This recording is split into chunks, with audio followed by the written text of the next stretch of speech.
Okay. Hi. So in today's video, I'll be telling you more about my work with nuns. So I was an English teacher in Sakakar, and what can I say? Well, I always expected nuns to be closer to God and to be very respectful of people, but that didn't. I didn't experience that, and I didn't observe that. I just expected them to be like that, but it somehow didn't happen in my experience. So I experienced the very opposite thing. So if you're curious about the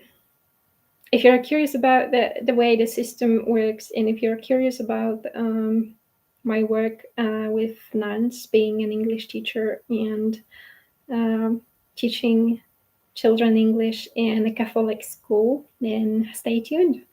And here's what happened. So most of the time I would just get yelled at by sister director. And, I got yelled because I asked if I could print in color smaller flashcards made by myself. And when I got yelled at, I just didn't understand the raised voice, and I didn't understand what was the whole fuss and how did I overstep across somebody else's boundaries with a question. Sure thing, colorful print is more expensive, and sure thing, you can say no, but you don't have to raise the voice because nothing really happened. If the teacher shows some initiative to do more, to introduce, I wanted smaller cards to play with box, to be able to place them in the box and introduce box games. That was pretty much it.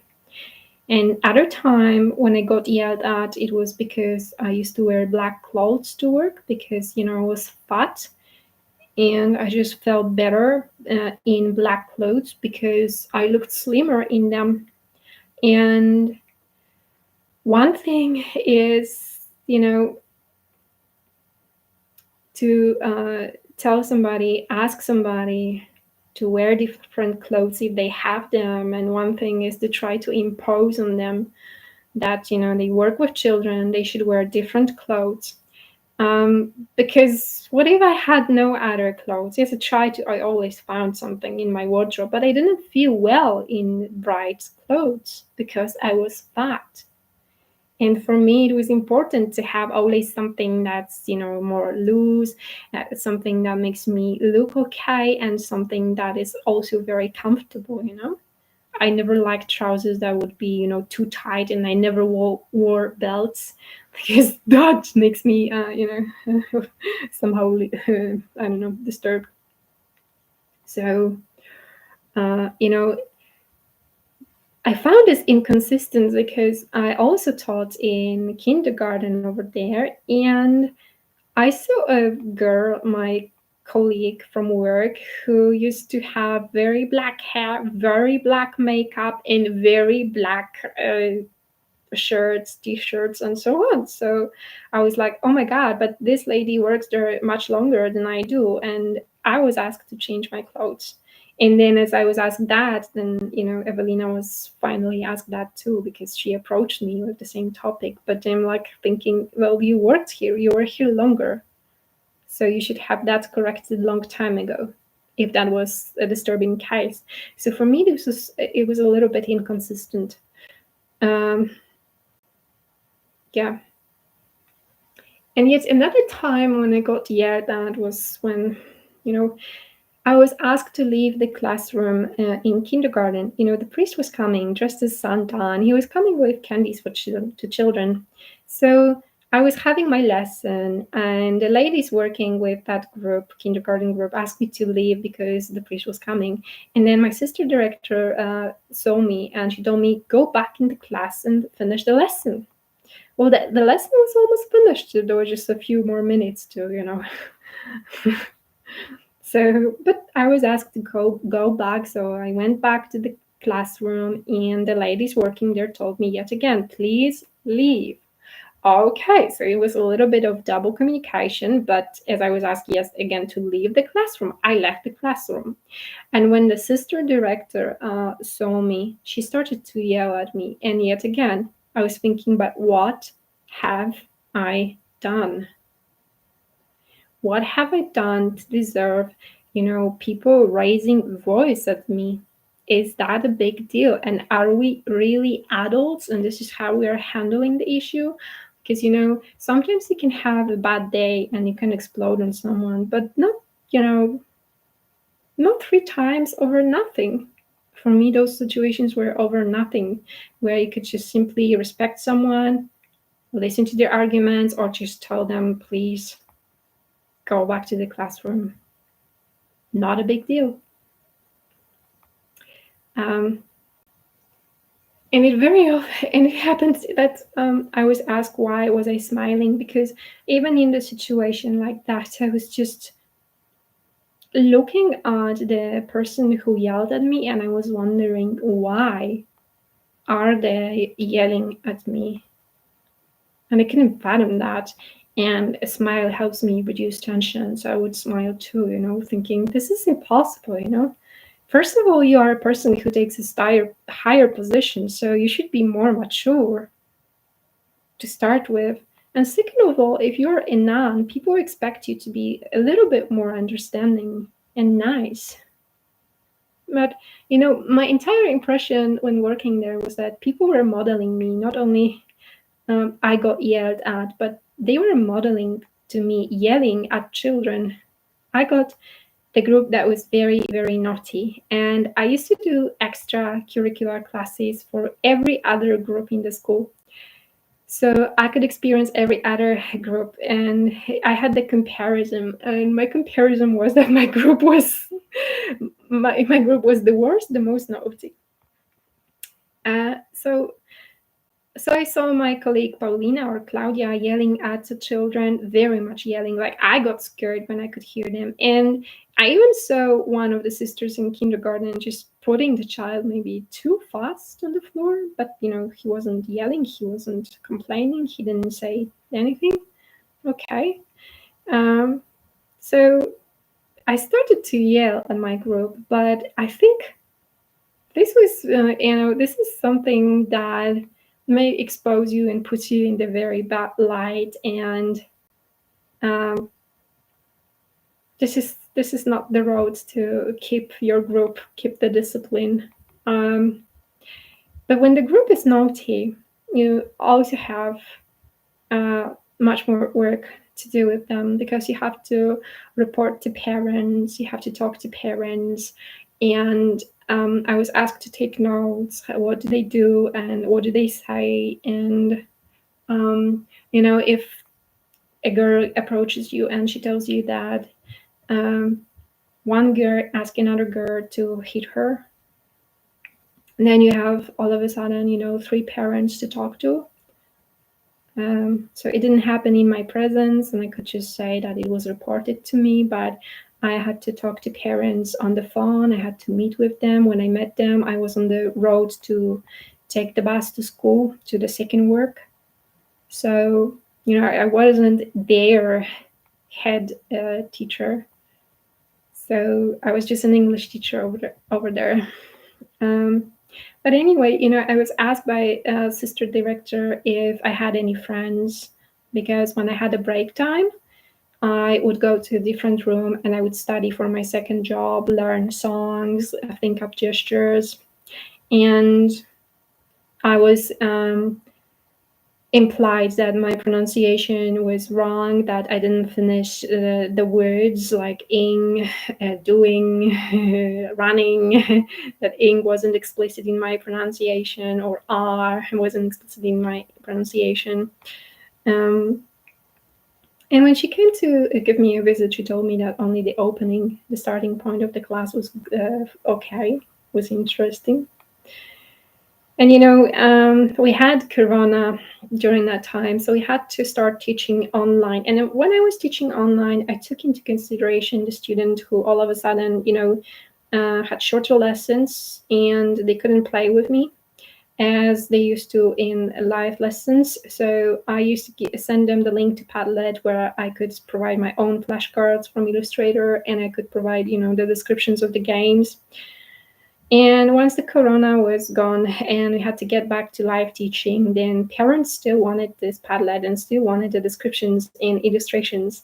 And I told them no, because this is what I do in the classroom, and this is what I did because it was necessary during coronavirus. So when I told them no, my other colleague, who was an English teacher, Paulina, also decided that there would be no mock Cambridge exam, and that we would just conduct a mock exam at school so that we would know which child would pass or which would not. And then the decision for the parents, if they wanted the child to go for the real certificate, would be easier. So she decided that it wasn't important. So as if we could say that at the same time, two things were taken away, so to say, from parents. And sister director told me at that time that children, because I refused parents, I believe, I was told that children didn't learn with me as much anymore. And as I liked conversation classes with every other group that I had in the school, then she said that there would be no conversation classes, and there was no conversation classes with the next semester. And I created my own program for kindergarten based on J. Brary's stories. And they were stories already thought up with miming. And they are presented online. They are great stories and provided with great miming. So I loved that program. So basically what I did, I just put those stories in the order that I wanted to teach them, so they weren't mine. But that was a great source for me, and I was very proud of those stories that I found.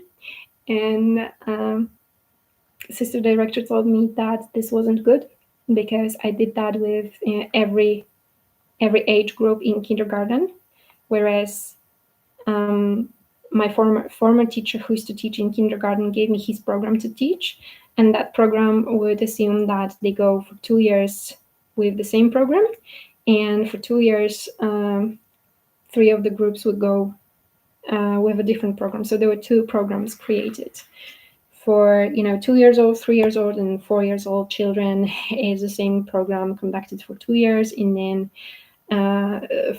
for 5 and 6 years old one would have different program, but also conducted for 2 years, the same one. And I just did the same program that was for me highly effective for every age group, but just limiting the number of words for younger kindergarten students, pupils. So she didn't like it all of a sudden, and she told me to change that program.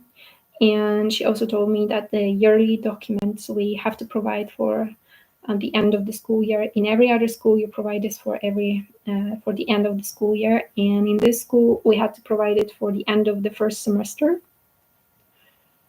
And, it was checked by my supervisor, it was checked by my sister, and she didn't accept that. She didn't accept what I wrote. She even suggested to me that I took it from another teacher.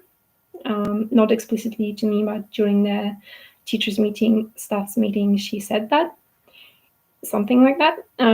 And I was given a pattern, but it was from a physical education teacher. So I just couldn't copy him because it was impossible in that case. Sorry. There were some general issues regarding the status of the school, regarding, the core core motives of the school, what the school represents. So in those few points, I looked what the physical teacher wrote, but I changed it. And she didn't accept that, So she didn't accept all of a sudden my program. She didn't accept the document that is required for the end of the school in other schools. And she was complaining that children didn't learn with me all of a sudden. And I felt overwhelmed, and it was already after winter summer, and I had my second job too, so I just couldn't do more. If only I could, then probably I would. But when it comes to naughty children, you have to find some extra time to contact those parents, to not to offend parents, but still tell them what's going on with their children and how they are acting at school. So those things were very difficult for me, and those things took a lot of time. And yeah, so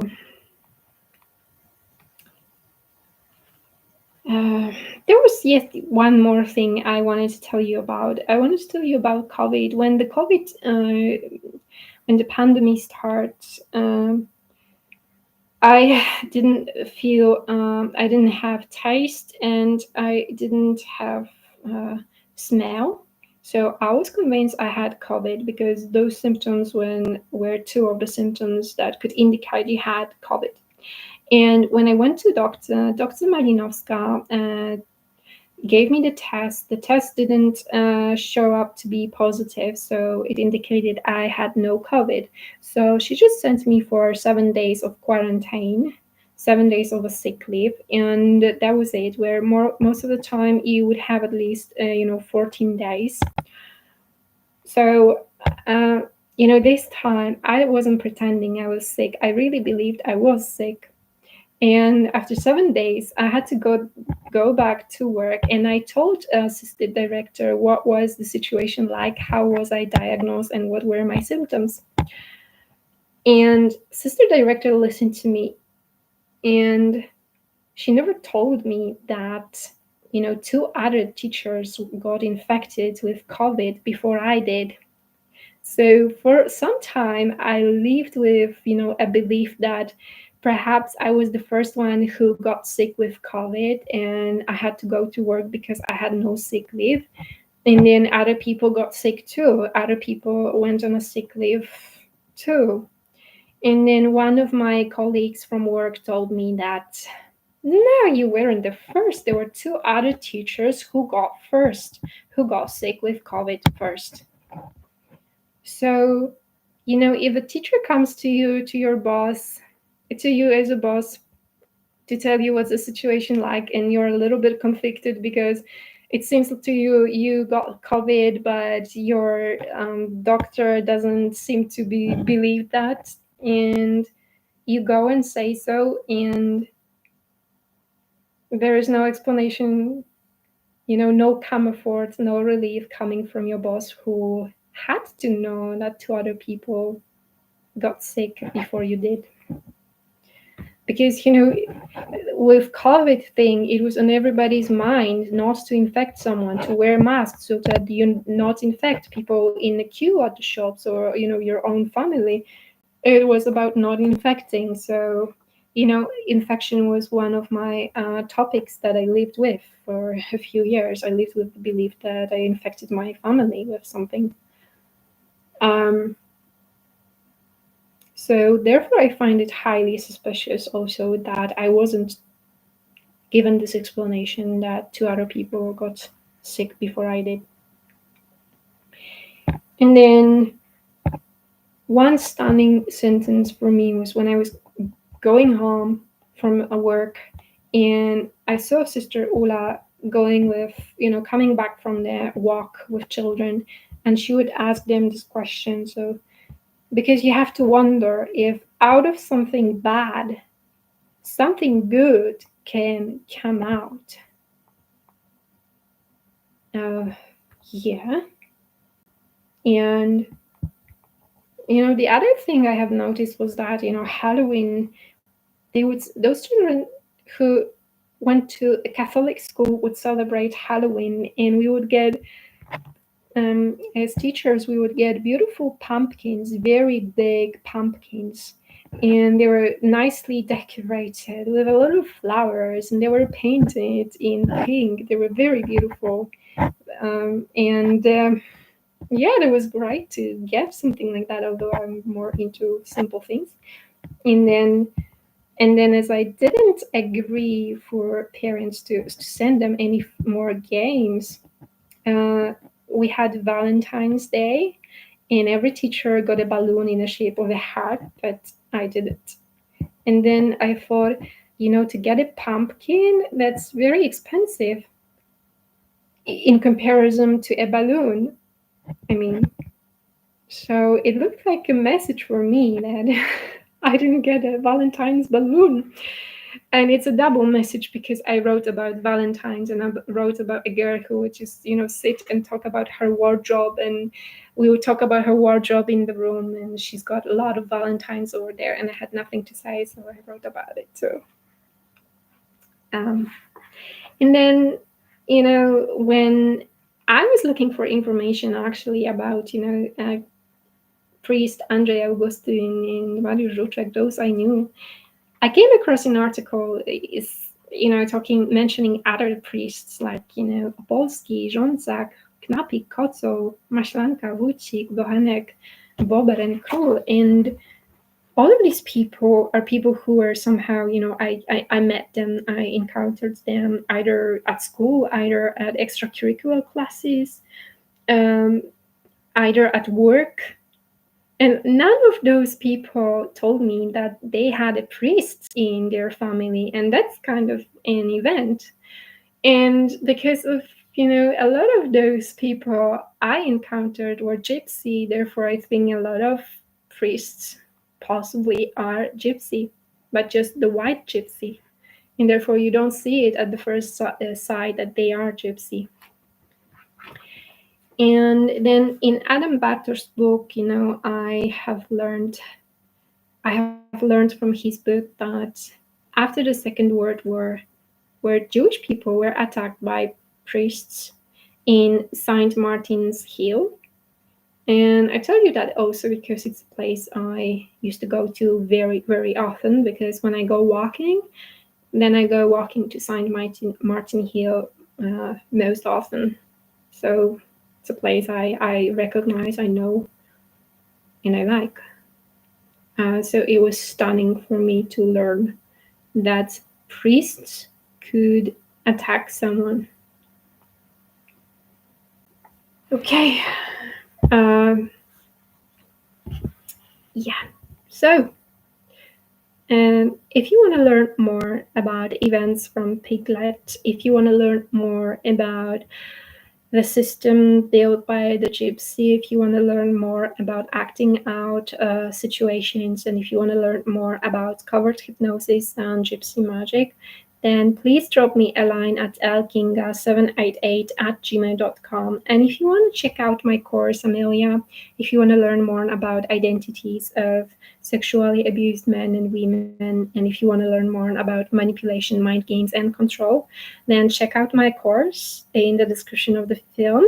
And you can also find it on my website and my Facebook and Instagram accounts. And if you like this video, hit the like button and share it with other people. So thanks for watching.